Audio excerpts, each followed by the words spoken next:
Nature pure -17 cholesterol free rice bran oil. এতে রয়েছে এমন উপাদান যা আপনার হার্টকে রাখে সুস্থ।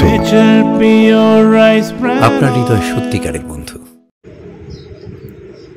স্থানীয় নেতাদের টাকার দাবির অভিযোগে ধান পাইকারীরা কৃষকদের কাছ থেকে ধান কিনতে অস্বীকার করছেন। এর প্রতিবাদে বুধবার দক্ষিণ দিনাজপুর জেলার গঙ্গারামপুর থানার অন্তর্গত সুখদেবপুর বাজার এলাকায় পথ অবরোধ করে বিক্ষোভ দেখান এলাকার কৃষকেরা। বিক্ষোভকারী কৃষকদের দাবি, যদি পাইকারীরা ধান না কেনে তবে তাদের কষ্ট করে ফলানো ধান নষ্ট হয়ে যাবে।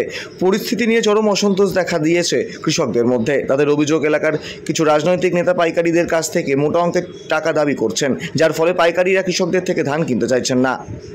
ঘটনার খবর পেয়ে গঙ্গারামপুর থানার পুলিশ দ্রুত ঘটনাস্থলে পৌঁছে পরিস্থিতি নিয়ন্ত্রণে আনে এবং পথ অবরোধ তুলে নেন তারা। ঘটনা তদন্ত শুরু করেছেন গঙ্গারামপুর থানার পুলিশ। আমি আজকে সকালে ছেলের হাতে ধান পাঠিয়ে দিয়েছি বাজারে, ঠিক আছে। ছেলের মানে ঘুরতে হবে স্কুলে, তারপরে আমার 50,000 টাকা পাট খাটিয়েছি। তো ধান আমার ছেলে বলছে, ফোনে বলতেছে, বাবা পাইকারগুলা ধান নিচ্ছে না। কেন নিচ্ছে না? হঠাৎ করে কেন নিচ্ছে না বলতেছে কি, গতকালকে কি যেন গন্ডগোল হয়েছে, কিছু নেতাগুলা মানে ওখান থেকে ধলতা চেয়েছিল। কাদের কাছ থেকে ধলতা চেয়েছিল? এই পাইকারের কাছ থেকে। আচ্ছা, তারপরে পাইকার দিতে রাজি হয়নি। কেন দেব আমরা ধলতাটা? আচ্ছা, ওই জন্যে ওরা বলতেছে আমাদের এটা যতক্ষণ শুরু হবে না আমরা ধান কিনতে পারবো না। এই জন্যে আজকে আমরা পথটা অবরোধ করেছিলাম। তারপর পুলিশ গিয়েছিল?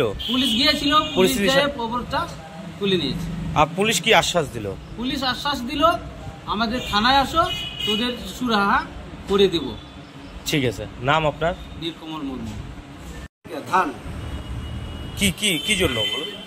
ধান হঠাৎ করে পাইকার আমাদের ধান নিচ্ছে না। যতগুলো পাইকার আছে সব পাইকারগুলো দোকান বন্ধ করে রেখেছে। আমাদের ধান নেবে না কেউ, আমরা অথচ কেউ জানি না। আজকে আমাদের স্কুল ফি দিতে হবে, অনেক কিছু মানে কারো বন্ধন আছে। কেন পাইকাররা ধান নিতে চাইছে না? কেন ধান নিচ্ছে না? ওরা নিবে না। ওরা গতকালকে কি গন্ডগোল হয়েছিল শুনলাম, ভোট আমাদের সিন্ডিকেটে মারপিটও হয়েছিল।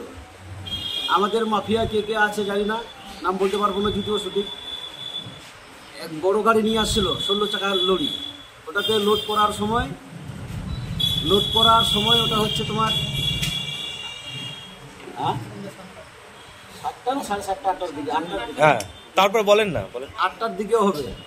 ঠিক সেই সময় 3 জন না 4 জন গিয়েছিল, যাই বলতেছে আমাদের 70,000। কারা গিয়েছিল? ওটা নাম তো আমি বলতে পারবো। এলাকার নেতারা? আমাদের এলাকার নেতাগুলো, হ্যাঁ, লোকাল ছিল। আচ্ছা, গিয়ে কি বলছে?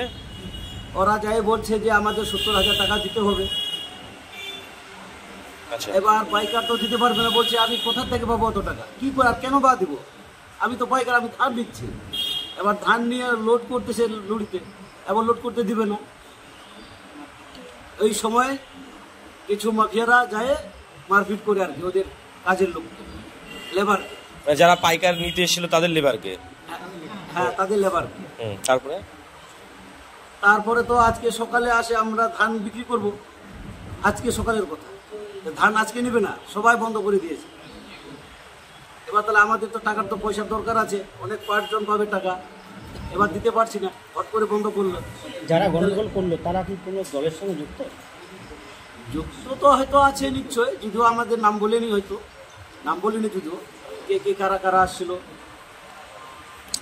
তারপরে সেই পরিপ্রেক্ষিতে আজকে কি করলেন? পথ অবরোধ করেছিল? আজকে পথ অবরোধ করেছিলাম মোটামুটি ঘন্টা 2-1 মতো। আচ্ছা, তারপরে প্রশাসন যায়, অনেকক্ষণ কথা কাটাকাটি হয়। কথা কাটাকাটি করার পরে পাইকার এবং আমরা যেগুলা কৃষক, পরে প্রশাসন যায়, বলছে যে চলো তাহলে থানায় এটা নির্মাণ করি। এই আশ্বাস নিয়ে আপনারা কি চাইছেন এখন? আমরা চাইছি পাইকার পুনরায় আমাদের ধান নিতে, ধান নেব। আর আমরা গরিব মানুষ পাট খাটিয়েছি। নাহলে ধানগুলো কি যদি না নেয় তাহলে কি ধানগুলো নষ্ট হয়ে যাবে? কি মনে করছেন?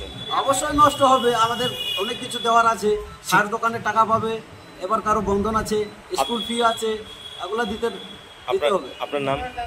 আমার নাম হচ্ছে ক্যালেমেল মার্ডি। গঙ্গারামপুর থেকে অমিত মন্তর রিপোর্ট, কুলিক নিউজ।